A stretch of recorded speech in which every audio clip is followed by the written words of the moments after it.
Welcome to Mamahood After Trauma, where we stop pretending and heal out loud. I'm Emily Cleghorn, trauma survivor, cycle breaker, and mama rebuilding from the inside out. If you're ready to break cycles, trust yourself again, and rise without shame, you're in the right place. Let's go. Before we dive in, I want to introduce you to something brand new.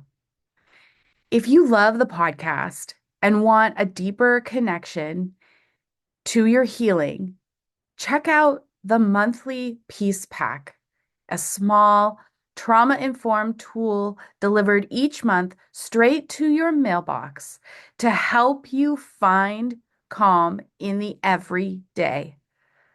You'll also get access to our private Patreon community where mamas like you can share, support, and learn together. Sign up with the link in the show notes. Hello, mama, and welcome to this episode of the Mamahood After Trauma podcast. I am thrilled that you are here, that you have taken some time out of your busy mama schedule to tune in and listen to our conversation today. Today we are joined by Devorah. Welcome. Hi, thanks so much for having me. Yeah, thanks for being here. Thanks for being on the show. I'm looking forward to our conversation today. So Me too. let's dive right in. If you don't mind sharing a little bit of your story and how you came to be where you are now. Well, so much of your podcast is about being a mama, Mhm. and it wasn't until I got pregnant that I even became aware of my trauma. Mm. And that that getting pregnant like blew the lid off of my own history Mhm. and sent me down. I think we can all choose whether or not we're going to really look inside and know ourselves, or if it feels like too much to not do that. Um, and I did a little bit of both. When I was pregnant, I did start to have some ideas about maybe what had happened to me, but I wasn't really ready to really go deeper. And it wasn't until my children were a little older that things really started to come to the surface. And in part because they had their own experience of trauma. And again, Yeah. I had a choice to like look or not look. And I waffled for about 3 weeks. And then I was like, nope, I am not denying any more of, I never want my kids to feel how I felt growing Yeah. up. So I better look at this. Yeah. Did that answer your question? It did. It did. Okay. So, are you someone who works in the trauma recovery space, or are you just focusing primarily on your own journey at this point? So many years I focused on my own journey and that of supporting my kids through theirs. And the wonder, and this will probably come up in the conversation later on, maybe not. Uh, the wonderful thing of getting your kids, seeing your kids and seeing their story and their resilience, given the space to Mhm. allow it all the room it needed with full acceptance, was such a game changer. And so I'm a huge proponent, obviously, of that. But um, I was also really jealous of what my kids got versus what I got. And I needed to work through all of my own stuff before I would ever Mhm. feel comfortable guiding or helping anybody else through theirs. Having Absolutely. and I don't think we're ever fully done, right? Like Yeah, it's not. completely agree with that. So I do guide people, but really I guide them to be their own witness and to know Hmm. that they have everything they need inside. They have Hmm. all of their own answers. And artwork is really what allowed me to acknowledge myself in the deepest way. Yeah. Yeah. And something you said just there, I want to highlight it because I resonate with it, first of all. Mhm. And I think a lot of mamas will. Yeah. You mentioned how you had to wrestle with jealousy over what your kids got versus what you got. And I Mhm. can resonate with that because I'm sitting back looking at the childhood, the early childhood my kids are experiencing. And I know what I experienced, and then they are two different worlds. And that jealousy is real. Yeah. And, I think as a trauma survivor, we can find ourselves riddled with mom guilt over that jealousy. Like it makes me a bad mom or a bad person to experience that jealousy, but I don't think it does. I think it's a normal trauma survivor emotion. It's part of your Absolutely. grief. Yeah. And we have to have space for that. Yeah. Yeah. I think mamas, we like to give ourselves the worst of both sides. So Yeah. if we don't deal with our trauma and we pour it into them, so unprocessed pain, Yeah. and pour it into our children, and we can really hold on to the mistakes. Like I'll just speak for myself. I held on to a lot of my mistakes in when it was just me and my daughter. Before any other children, she got the best and she got the worst of me Mhm. before I really started to understand what I needed to do. And I felt terrible about that. But then I started to deal with my stuff and I Mhm. really started to give her what I didn't have. And then Mhm. I was jealous. Yeah. And not really jealous because I loved her enough to make Yeah. sure I did my stuff. And so there's got to be grace and Yeah. forgiveness around every single aspect of being a mom Mhm. and knowing that that jealousy is a good sign Yeah. because I indeed did the work and still do the work and show up as so that they can be the reach the fullness of who they are more easily, more Mhm. comfortably, more confidently than I ever did. I had to Absolutely. scrape and drag myself through the trenches Yeah. and the grief, right? And the loss Yeah. and all of it that goes along with early childhood trauma.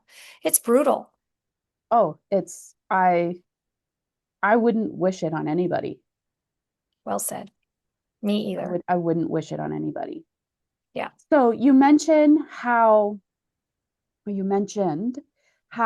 art has really been one of the ways in which you guided yourself through healing Mhm. and you guide other people through healing. And as I'm going to call myself a therapeutic quilter, um, Nice. I quilt to I love to process my emotions and integrate things that I talk about in therapy. So, um, talk a little bit about your art and how the benefits that you've seen through your creative process. Well, Emily, I think you and I probably have an enormous amount in common because everything that I went through as a very young child, I not only didn't have words for, even when Mm-hmm. I found words or knew what it was, I couldn't say them out loud, let alone like admit internally to myself what was going on. It had to come out in a much more subtle, gentle way. And so that Mhm. creativity piece really gave voice to what my body had gone through Mhm. and allowed me to use it as a release valve, which I imagine quilting is the exact same thing. It lets you tell your story and integrate, like you said, parts of yourself that you, or at least for me, I had exiled. Like I really exiled all of these parts of myself. And they wanted my attention, and artwork was a safe way to give it to them. And it Yeah. helped me tell my story, which I think quilting does too. And it's so helpful to do things with your hand. It quiets your mind and lets your body just process what you could never reach otherwise. And so that's what I did. I first it was painting and it was drawing and it was very classical painting Mhm. and drawing and just using creativity as a form of expression. But when I look back at what I made, it was my body was telling me all along. It had the whole story in paintings and different things that I made. It let me know way before I was ready to fully understand it, which I just love. I love that Yeah. that wisdom is inside of us. It's so cool. It it's it is. It's really cool to see how what's on the inside, what you don't have words for, or you Mhm. may not be fully aware of in your conscious mind, how it trickles out in your creativity.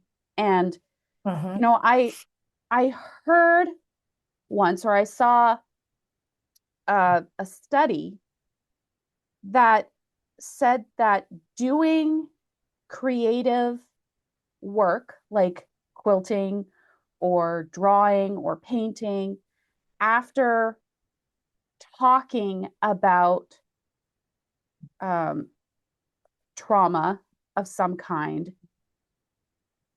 it stimulates the same part of your brain that, or a similar part of your brain that EMDR stimulates. And it has Mhm. similar effects to EMDR because you're using the verbal processing part of your brain and then the Mhm. creative part of your brain. And they are two different parts. And so it's the bilateral stimulation. And it is incredibly healing. Mhm.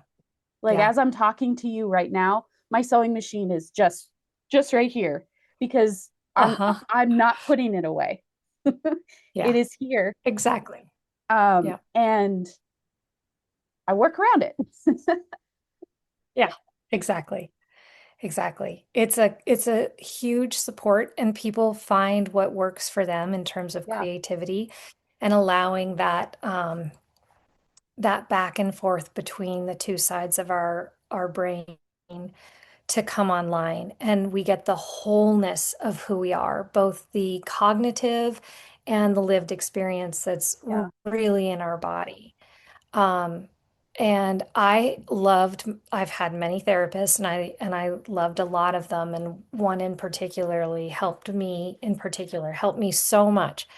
And there were places that we couldn't get to because they exist below the surface, and they happened pre-verbally and verbally, but the experience is in your body, and it that's what need and it and your body needs you to speak to it in the Mm-hmm. language that it knows. Yeah. And for me, creativity did that and does that continuously. People can do it with cooking, they can do it with gardening, they can do it with dance Yeah. and music and you sewing. Like there, it's just this is what worked for me. And so yeah, it's super powerful. And the other thing that I love about visual arts is that I was so afraid to say it out loud. And the self-witnessing that creativity brought me was very empowering. And so I didn't need a therapist. I didn't need anybody to tell me how to do it. I could do it for myself. I knew what I was making and why, and it was enormously powerful. And to recognize that I could give myself what I had always wanted from others was Mhm. such a huge relief. Yeah. Yeah. I often say um, that a particular project, I may not sit down with a plan, but the fabric will speak to me. Mm. And Yep, it's I love that. it's just an unconscious, conscious, intuitive Hmm. kind of Hmm. process. And Hmm. things the creation unfolds itself, and it doesn't Exactly. require a lot of overthinking. And typically overthinking ruins the process, Yeah. because Yeah. it it stifles the intuitiveness of it. And so Yep. part of part of my the mission that I'm working towards with the podcast is making healing accessible, resources accessible to all mamas, regardless of whatever financial constraints may exist in their life. Let's be Hmm. real, life's getting really expensive. And It is. so, with that, I like to ask my guests if they could leave our listener with one or two tips or action steps that they could try Yeah. to help their journey go in a positive direction. So, uh, in a previous episode, a couple episodes ago, my guest mentioned that if you try something and you feel resistance, Hmm. it's an invitation for you to look at what belief systems you're holding that are causing that resistance. And so I ask this, acknowledging that if you try something and there is resistance, it's not because it doesn't work, it's because Right. there's a barrier in your way, and it's an invitation to look inward. Absolutely. I would go on to say that resistance is something that we experience all the time. Absolutely. Resistance to get out of bed in the morning when it's cold out and dark, and um, resistance to make dinner, resistance to clean the house, resistance to start a project, or resistance to write, or resistance to tap into ourselves. Mm-hmm. We often are scared to do, not Yeah. because we're going to get it wrong, but because we might discover just how amazing we are. And there's Ooh, something I like that. that sets us, we are, especially when it comes to trauma, especially when it comes to early childhood trauma, we are so used to making ourselves smaller. We're Mm-hmm. so used to feeling the temperature, the emotional temperature of other people in the room that we give ourselves the time to tap in to who we really are underneath Mm-hmm. all the stories, messaging, false identities, limiting beliefs, we're like, oh boy, there's actually an enormous amount of power, Mm-hmm. resource, strength, resiliency, joy, and we're a little bit afraid of it. And so we're used to feeling bad. And what would it Yeah. be like to not feel bad? What would it be like to have a little bit more confidence? And the small practices we can do when resistance comes up is to say, oh, this is actually an indication that I am more than I think I am. That this resistance to actually tap into ourselves has nothing to do with there being something wrong or anything to feel afraid of. Like you said, lean into it, trust that it's a good sign and that you're Mm-hmm. strong enough to sit with it for a minute. Because I think they did a study, like it takes 90 seconds for that feeling of resistance or any emotion, if we really allow it to to be seen and acknowledged for it to move and soften a little bit. Um, when I felt resistance about being in the studio, I would sweep, right? It was my way of like cleaning up the space before I got it really dirty, even though it was very dirty, like all the time. But it was kind of a reset, right? Yeah. And it allowed me to just start. And by start, that was how I started. And I'd sort of sweep around my painting area and get closer and closer to the easels and go from there. And then it was just easy to step into it. Um, yeah, so there are so many. I don't know if it's helpful for people to like I have a very specific process that anybody can do and that it uses your own materials. Like that's the people understand what a vision board is, but this Mhm. kind of work that I do and teach is so much more powerful than a vision board because you're using your own items from your lived experience for better and for worse, and to feel the feeling in your body when you pick up a letter that maybe is associated with something that's really heavy or sticky or something that's really light and beautiful. And either way, right? We have all of this lived experience. We're a tapestry of a million different threads. Mhm. So what has gotten stuck inside of us that is keeping us smaller than we need to be? And that's where our old materials come in because when you're holding a letter, and let's just have an example of something that's heavy, you can't be physically in both places at the same time. Your mind can travel back to it, but when you hold that evidence of your history in your hands, you're the one holding it. And so there's an immediate awareness that I actually am here, I survived, I'm okay, I'm holding this. I'm not that. I'm not the lived experience. And I think that a lot of people feel like they're their lived experience, and that's just a misunderstanding. We've turned it into an identity, but it doesn't need to be. And when we're ready, there's a lot we can do to help dissolve those ideas and identities so that we can really have room for who we are underneath the identity and the lived experience. Does that make sense? It absolutely does. And, I kind of went through that process maybe a month or so ago. I was holding a picture of me, little girl Emily, that was taken the first Christmas post abuse. So after I had escaped, and I looked at it as I was holding it in my hands, and I said, I'm not her anymore. And to say the floodgates opened wide, oh boy, did they ever. But that Yeah.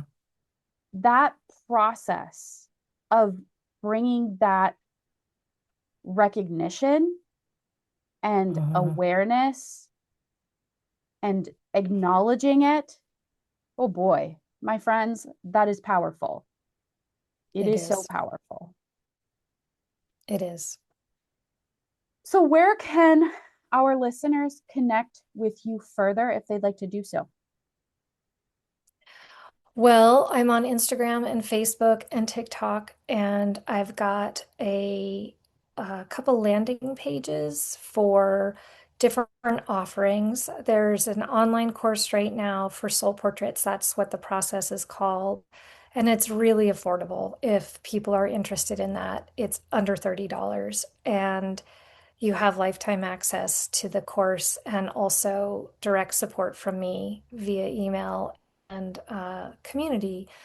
So that is called soulportrait.art/course. And anything with soul portrait is me usually. And my name, Devorah Brinkerhoff, and those two things together, people can DM me or email me or message me through my website too. So Awesome. And I'm pretty easy to find.